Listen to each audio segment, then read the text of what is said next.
All right, everybody, welcome back. Chicago Hockey Radio postgame shows Hawks win 5-3 over the New York Islanders, and we're back. I just get everyone up.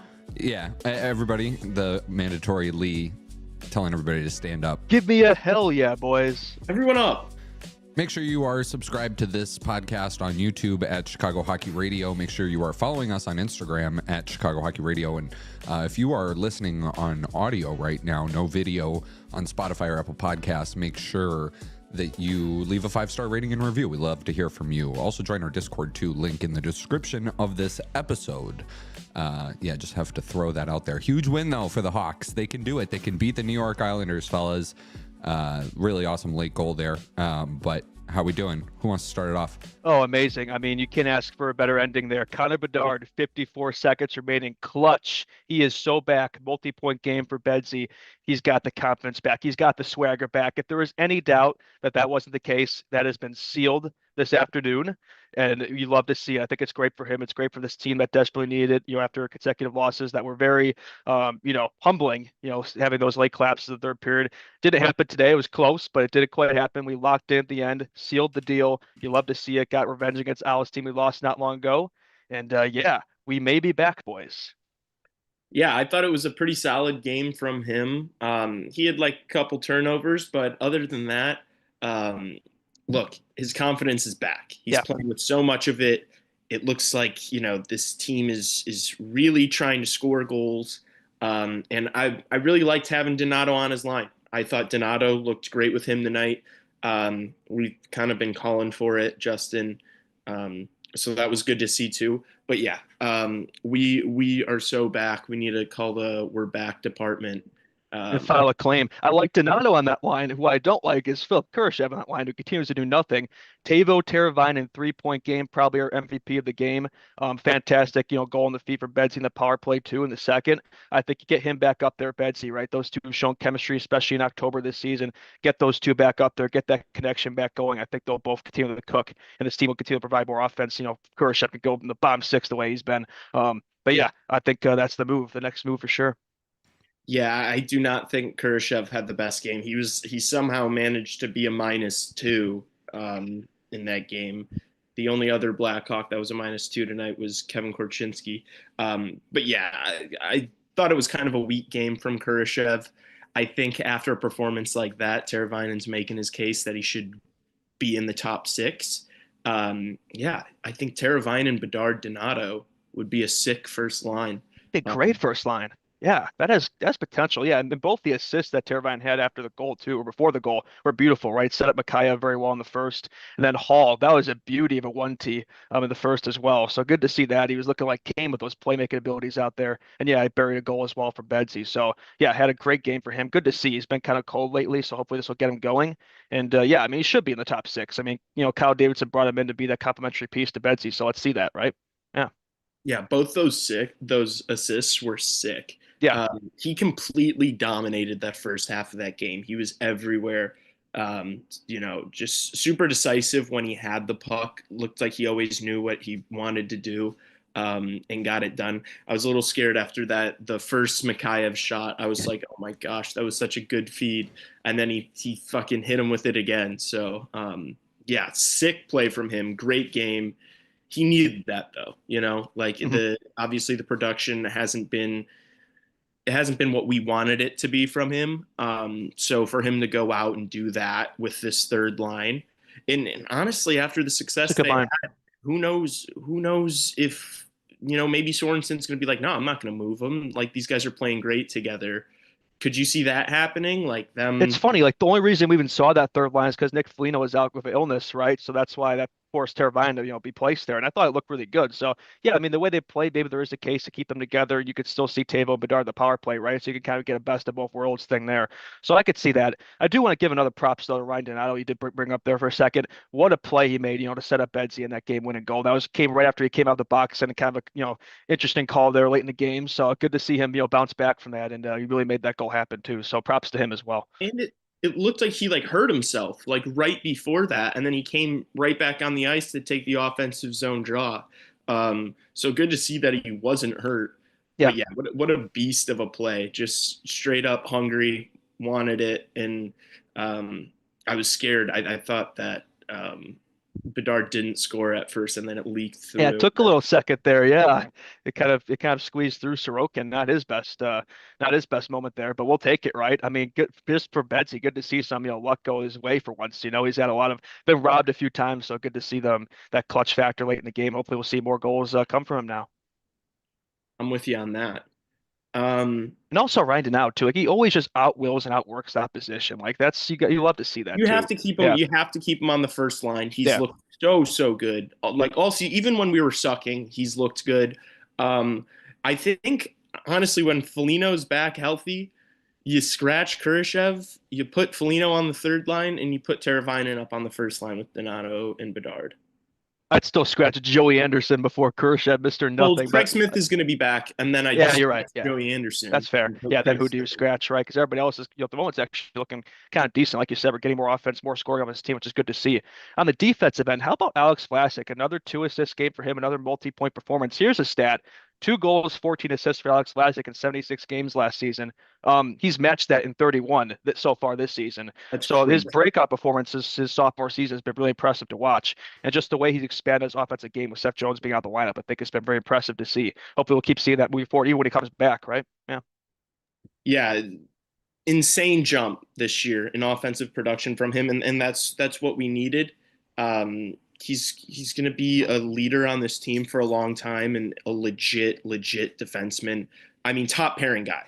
Yeah. If we're being honest, like the way things are going now. Yeah, and I thought him paired up with Crevier was really good today. The mountain. I thought they were shut down. Like they're so fucking massive. That would be so obnoxious trying to get past those two. Yeah, I think Kaiser definitely warranted the scratch after the last game. So good to see Crevier get back in. I feel like he's been solid every time he's been in the lineup. So I think I like to see him, stay up here. We should see like when Martinez is back, like or when Jones even, like what the decision is, who gets sent down, right? That's definitely a case they'll have to make. I do think Kevin, since his first game, is a little far off a little bit. So we'll see if he stays up here or not, or if it's Kaiser or somebody else Crevier sent down. That's something that will be interesting to follow. Yeah. Yeah, Korchinski a -2 tonight, but I didn't really think that either of the goals were his fault. The one goal was like a really bad, lazy turnover from Kurashev. And I also thought that Korchinski had moments tonight where it was like, I thought he was gonna pull a fucking McDavid Yeah, he goal. made some like breaks there, right? He was showing his speed, right? Getting involved in the offensive zone, the rushes. You love to see that. So my play, if they keep him up here and send down I know he looked good, but one of Kaiser, Crevier can go down there. Let's keep Kevin up here. That's my play, but I'm not sure if that's what they're gonna do. Yeah. Yeah, I'm with you on that. Also, Connor Murphy finally got his first goal this season, empty netter to seal it. So pretty rare we see a Blackhawks empty that goal, but we did see that there at the end. Yeah. Yeah, and Murphy, to be fair to him, he's been so solid on the penalty kill for Yeah, us. that penalty was great. The penalty kill tonight Yeah. was, I know they're like the worst power play in the league, but I mean, they tested us. They were cycling the puck. They had some shots, they had some looks, but yeah, for a penalty kill to come up big again, that Donato penalty. I thought the game was over, man. I thought they're going to score that power play. And especially since the announcers were talking, Rick Ball was saying all game and Panger was saying all game how good our PK is and wow, setting it up. Yeah, and then we take that penalty jinx. and I'm like, okay, this is how it's gonna end. So yeah, for them to come up big on that last one, so clutch. Yeah, can't say enough good things about Dickinson and some of those guys defensively, just grinders. I mean, with Foligno out too, is one of the best PK guys. When was the last time the Hawks even gave up a power play goal? It's been a while. Like the shorthanded team is on a good run here, so good to see that. I mean, most of the other teams' goals have been even strength, right? Special teams have been strong. Power play was good today too. 5-on-3 goal. I mean, you expect to score on that, but they did. So yeah, that was definitely a strength too, for sure. Yeah, I thought. How'd you feel about the second line? The Frank Nazar, Taylor Hall. I liked it. Like I thought for sure they're going to produce something. I know Hall did. He had a goal, but he was kind of out there, in those in between stretches, right, with Teravainen. Yeah. But I thought it looked good. I like Nazar with Hall Bertuzzi. I do think that trio is eventually going to convert here. So I keep them together. I wouldn't change that. I thought especially like in the first period they were so noticeable. Them and the third line were kind of the most noticeable lines. So I like that combo there. I keep them together. I think I think Nazar's been playing well. Like I know he doesn't have anything yet in terms of production, but he doesn't look out of place up here at all. I think he's due for sure. I don't think Frank Nazar should play another game in Rockford. No. already he looks like one of our best offensive players. Like today, he had an okay game. He didn't really have any like crazy opportunities, but it's just felt like he was doing all the right things, like the little things, and he was responsible in his own zone. And I think Rick Ball like literally got him and Bedard confused because they just, they're both 90s and The small 90 player they're both skill. like just shifty small guys. I did the same thing. Yeah. Yeah, I think he's incredible, and I hope he stays on the Blackhawks roster because it's so fucking fun to watch these games now because you've got guys that you're like really pulling for on every single line, whereas it was before it was like, yeah, I want Vlasic and Reichel and Bedard to do well, and that was it, and they'd only be on the ice for half the time. Whereas now it's like every single second there's a guy out there that's a part of the future of this team. So we're watching that development now. That's so important, right? With Sorensen coming in, that's the whole point, right? If Nazar too, like even when he's not producing offensively, he's still an effective player because he's so good defensively, which is what you want out of your 2C. So that's another strength of his as well. Yeah. So 9 games now without giving up a goal on the power play. It's been for the Hawks. So it's a pretty impressive run. I'm gonna spit some thoughts in here while I am able to get a word in. Starting backwards from your guys' points, Connor Murphy getting his first goal of the year from 190 feet was awesome. That was just like a gutsy, fun win from the Hawks. Like it was really entertaining, fun hockey game to watch. Connor Bedard, like the late goal, he's got 7 points now in 5 games under Sorensen, which is really good. The goal also tied him for Patrick Kane for most goals by a teenager with the Blackhawks, 29. I think Eddie Olczyk has like 60 something. So Bedard's he was insane as a teenager. I didn't realize how good he was. So it's a fight for second there, or he'll get it, but so it's that kind was of good. scary how similar Betsy's totals like have kind of matched Kane so far his first couple seasons, like basically identical. But Bedard, to win a game like that, clutch, he probably sees a guy like Matvei Michkov, right, like who's got a bunch of overtime winners this year and piling up the points, and the Flyers are a little bit better. And not that's the comparison, but it probably feels good to win celebrating games, too, to be like, hey, like I just came up in the clutch here like that, and we needed a late goal. I say this often that the goals in the first minute and the last minute of periods are killers for you, and the Hawks just like got the better end of that. They had. Yeah, it was nice to be on the other side of that. Normally it's the opposite, right? Because they had the Islanders had the late goal. It wasn't in the last minute, but it was pretty darn close. And then Taylor Hall getting the goal to really end the period. Yeah, that was a really good response. The shift after goals were good today. Yeah, they were. But then like that, the Islanders get the goal in the first minute of the third period to tie it, and you're like, oh, that might be the one that breaks the back of the Blackhawks. But you clutch up in the last minute and. Really good win. Nice to see the Hawks. Like we scored the first goal in the game and actually came away with the W for once. That hasn't happened in a while. So good to see that too. And we didn't see a third period collapse as well for the third consecutive game. So that's nice too, right? For sure. Yeah, I really did feel like it was an overall like a good team performance, which I feel like we haven't been able to say much of the year. Like even some of the games that we've won, it's been individual bursts of greatness that like win us games, whereas tonight it was a full 60-minute effort from everyone. And we haven't even really touched on him yet, but Arvid Soderblom I thought had a pretty strong game. Good response, after his first rough game of the season. 30 saves, 33 shots, great performance from him. So I mean, good to see for him to get one back, after that was his worst performance of the season was the other day against the Islanders. So I mean, talk about like resilience and coming back. That's great for us. It's good for him for sure. And also the Hawks, like the consistency was there this game. We had goals in every period. I don't think there's many games this season where we could say that, right? 5 goals too. I mean, so good to see the offense, just producing and getting more involved. That's something we wanted to see under Sorensen, right? And we've seen it so far. Yeah. One other thing from the chat, somebody asked, I thought that was a really good question because you guys were talking about Vlasic there for a bit, and he was outstanding. And somebody asked if he should stay on the top power play unit after Seth Jones comes back. I personally think the answer is yes. I don't know how you don't keep him up there, but I don't know if you guys have any different thoughts. Because I think he should, but you could create two really good units if you have Jones on the second unit, right? yeah, I think they're probably gonna. If I have to guess, as good as he's looked there, they're probably gonna want Seth on PP1. But yeah, if I were them, I'd keep Vlasic up there and Seth can quarterback the second unit. But that's probably we'll see what happens. Yeah. I think you have to keep Vlasic on the first unit, and Yeah. then when Seth comes back, like make him take it back. Yeah. You know, like if Seth comes back and he's just unbelievable, and he's especially in the offensive zone, then yeah, maybe and Vlasic starts to stall a little bit on the power play, then yeah. But if it's working, you don't change it just because a guy's back. You know, I think that would be pretty foolish. So the other thing was the thing you said before we jumped on air, Justin, which was Vlasic has as many points now as he did the entirety of last season, right? That's right. Yeah, that's a wild stat. Just shows you it's just his progression from year one to year two. You love to see it. Yeah. Yeah. He's making a case for that Team USA, man. Ever since those rosters came out, his game has shot up. Yeah. Yeah. No, honestly, I was chirping you for that a little bit, thinking that it was kind of goofy that he was being considered for it. But you're right. Ever since those rosters came out, he's been fantastic. He's been unbelievable. One of probably the Hawks' most consistent player. I will stand by my statement that I know Wild fans will not like it, but I will stand by my statement, and I'm not being a home cooker here. I generally think he's a better defenseman than Brock Faber. I'm just going to put that out there. But anyway, yeah.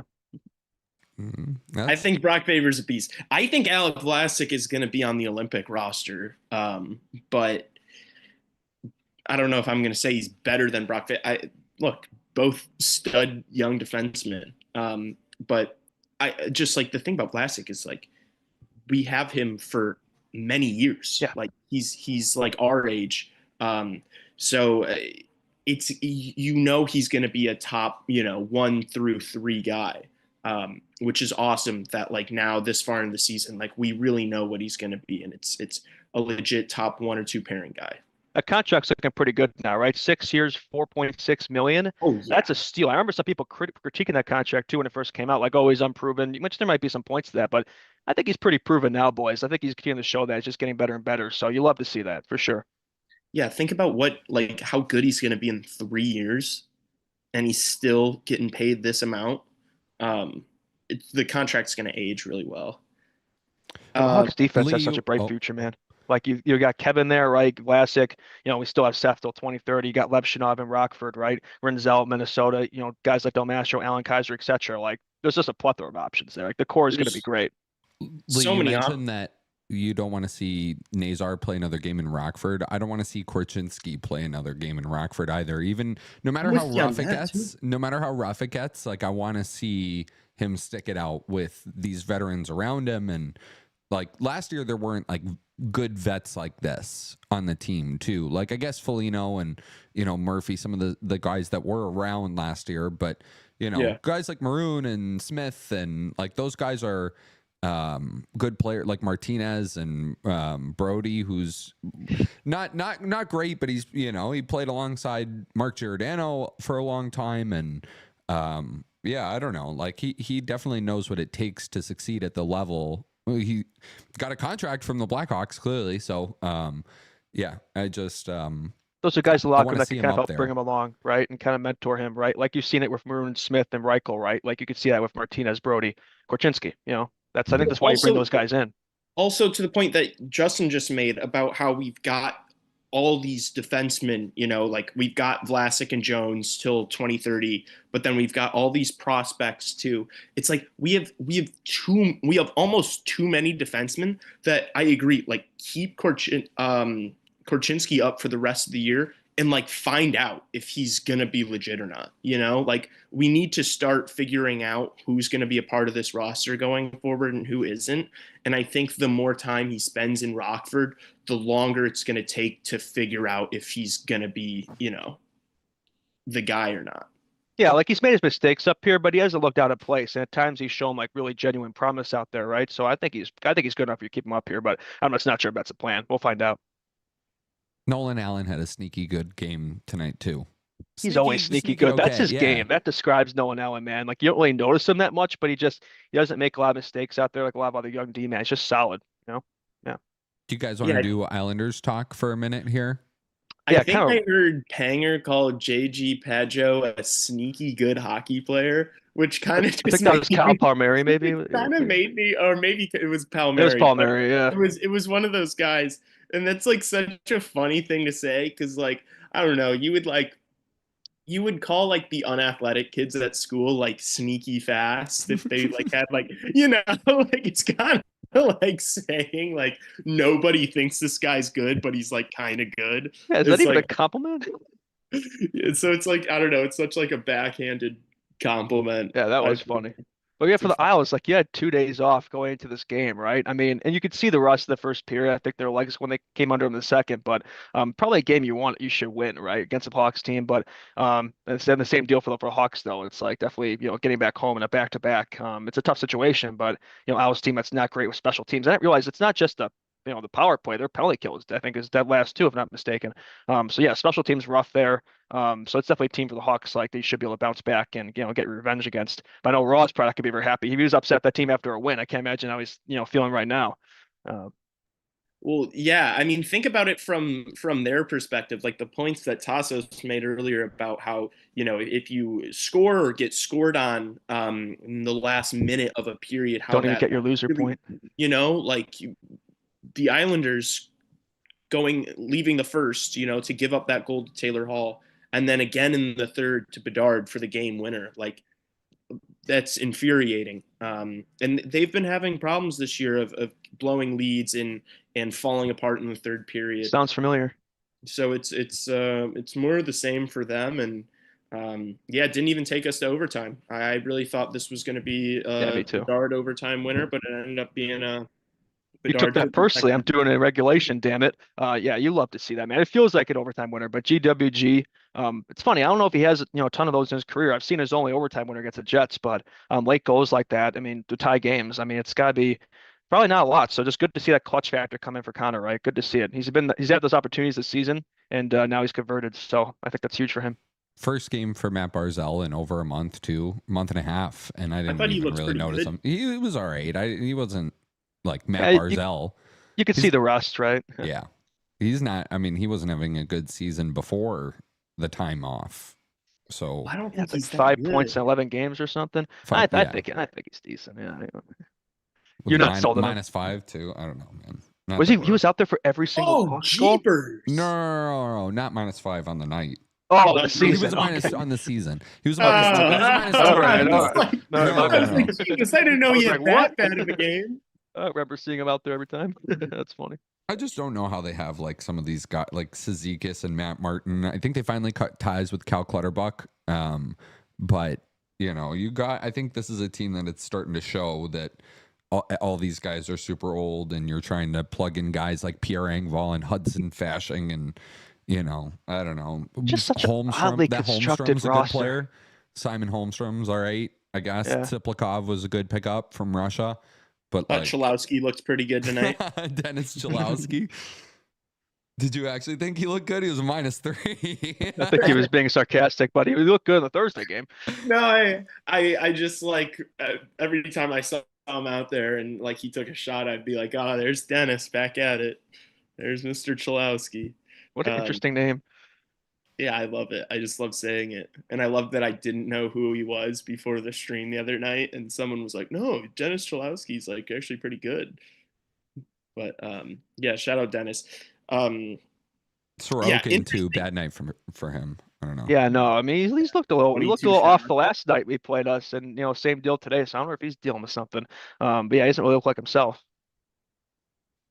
When he's not on the team is screwed because they're not going to win these high scoring games very often. Because they can't score a ton themselves, just like us. But that seems to be changing now with the new regime. Their defense is good, but if they didn't have Ilya Sorokin, they would be the last place team in the NHL. Yeah, like they got Pollock got back. Dobson's good on offense, but not much after that. What are Sorokin's stats this year? Oh, I mean, I guess he's got a 9-10. Okay, yeah. What do you think the price would be? They'd probably be last in the league if it weren't for Sorokin. What do you think the price would be to pry Noah Dobson out of New York? Ooh, That's a good You one. gotta think like a team like this who just has nothing They're but not going like to trade him. No, Yeah, no, he's yeah. probably one of the few guys That who's was the safe in same that thing team. with the Barzell thing. It's like we're talking about the only guy, like, you know how we watch like Bedard and Nazer when they're out there and we're like super pumped to watch like them specifically versus, anybody else on this Yeah. roster. That's their, Frank Nazer. Like, they're not going to want to fucking the only guy that the fan base probably really cares about seeing succeed. I doubt that they're gonna let that guy go. Yeah, I ditto that. But all right. What else? Anything else from the game? I think Any other thing? Maybe negatives? Any negatives? I'd say that challenge from Sorensen after the oh Isles yeah, I third forgot about goal that. was the very odd one. I mean, that was pretty clear that wasn't goal interference. That felt like a Matt Eberflus I was challenge. just gonna say Seriously, that that. was the first thing I thought of. Like the Hawks and Bears continue to emulate each other, but thankfully it didn't cost them since the Isles can't do anything with power play. They didn't strike, but I thought for sure the announcers would jinx it, but they didn't. So seriously, that power play was lost all night for the Isles. They had opportunities to seal this game and couldn't do so twice. So and that props to the Hawks PK there too. I thought they delivered and stepped up. Yeah, I agree with you there. Weird challenge. And they couldn't have had very many looks at it before he decided to challenge that, right? Because That was there's the no way. fastest review of all time, man. Like the second they Yeah, took like one there's look at no it and way. Like bam. if you just saw that replay once, you'd be like, "Oh, he's Soderblom's totally out of his crease here." Yeah, Like, and there wasn't even much contact of the stick. It's not like yeah, it wasn't even 5-0. It didn't really change anything. and he was Yeah. literally like 2 feet out of the fucking crease. So Yeah, no. you're not getting this one back. Yeah, you're reaching with that one, bud. Yeah. Um, but no, I don't know. I feel like there weren't too many glaring negatives No, other than from what Khrushchev. yeah, Kurt, but that wasn't even like I guess he had one really bad play on, I think was maybe this first goal they scored. Yeah, Khrushchev is he's just not having a good year at all. Like he's not been good. He's not producing. He's not responsible in his own end. He's -1 to 2 to 3 every single night. But for some reason, he keeps getting played in the top six. I don't know. I think it's time to maybe either scratch him for a game or two, send a message, or put him on the bottom six and let someone like Teravainen or a Reichel or somebody in the bottom that's been performing well. Yeah, I agree with that. Bump Reichel up off the fourth line at some point. Yeah, he's been playing like the least minutes of the team like every night, and I think he'd be a lot more productive if he saw more time. I think he deserves more production the way he's been playing. So, I'd literally probably, like Lee said, swap him and Khrushchev and see what happens. And I mean, Reichel's been playing like he's always among the players with the fewest minutes, like every single night. But he looks good every time he's on the ice. Like every time he gets the puck on his stick with a little bit of space, he's just so fast. He makes stuff happen. Mm-hmm. He's a play driver, and he's not scared to drive the puck down the center of the ice. And we don't have too many guys that do that very often, but he's definitely one of them. Yeah, and I think just his game, he's ironed out some of those kinks from last season, where it's like even when he's not, being productive in terms of, again, the score sheet, his defensive game has been a lot better. He's not been afraid to be physical. Again, those trenches with Maroon and Smith. So I think he's just a more complete player this season. I think he's gonna be rewarded for that in the long run, I think. All right. Are we? So we're live streaming the game Tuesday against the Capitals all together here. Tomorrow's podcast, which will be live in the afternoon and also available after we are live everywhere you get your pods, and also on YouTube. So that will be the first show we do all three together in the same room, which is super exciting. And then we're going to do the live stream Tuesday night. Justin, you're already going to the game on Thursday. Lee, should we go to the game on Thursday? I was just, we'll meet up there. Yeah, I like the idea. Should we go to the game? Yeah, I'm pretty down for that. Yeah, I think we should totally go to the game on Thursday again. Kraken, right? Yeah, that's right. Yeah. What a week! Absolute cinema. Cool. Let's do that. So, but yeah, everybody, the Tuesday live stream is going to be really fun too, and tomorrow will be fun as well, being all together. So it's going to be a tough one. The live stream's going to be jokes. The live stream's going to be so much fun. Yeah. You'll be the play-by-play guy, and I'll do the color, and then Tassos could be the third guy behind the glass or something. Oh gosh, I'll be between the benches. Yeah. There you go. You're Darren Payne. All right. Gotta- Like I said, subscribe to this YouTube channel. Tell a Blackhawks fan in your life to also subscribe to this YouTube channel. It really helps us out a lot. We're also trying to hit certain growth marks here by certain points. So it really helps us try and, line our pockets a little bit so we can keep giving you more of this content and do more fun stuff. We have a ton of really good ideas cooking. So subscribe, follow us on Instagram at Chicago Hockey Radio, 5-star ratings, reviews. And yeah, we're really pumped to keep doing this. So this is going to be a fun week. And if, anybody's going to the game on Thursday, maybe we'll, link shoot us up. a Yeah, message. say hi to Yeah. us. Yeah, we'd love to meet you and Let's do talk. we'll figure something out. We'll post something up on the Instagram story or something. We'll have a little roll call either before the game or during one of the intermissions, and we'll all link up. Hopefully, take a squad pick or something. So That would go so hard. Yeah, Yeah. that would be really cool. All right. Yeah. Shout out we will- Poland. Shout out who? Poland, the country. Yeah, for sure. Why? Oh, somebody from Poland in the chat. Oh yeah, shout out to the Poland guy. You Yeah, guys shout out are to that like, guy. why are you shouting out Poland? Yeah, Winter Classic pod too. We're gonna figure out something for the Winter Yeah, we're Classic. gonna do Either we're gonna do because I don't know. We've got some fun stuff. I've actually messaged some people that I know are going to be in town that week. I think I already mentioned this, but I talked about it yesterday. But we're gonna have some people like in studio for stuff because the whole week is just hockey. Like everybody in hockey is going to be here, so that's going to be an awesome thing. All right, that'll be fun. Okay, we'll see everybody tomorrow. Go Hawks.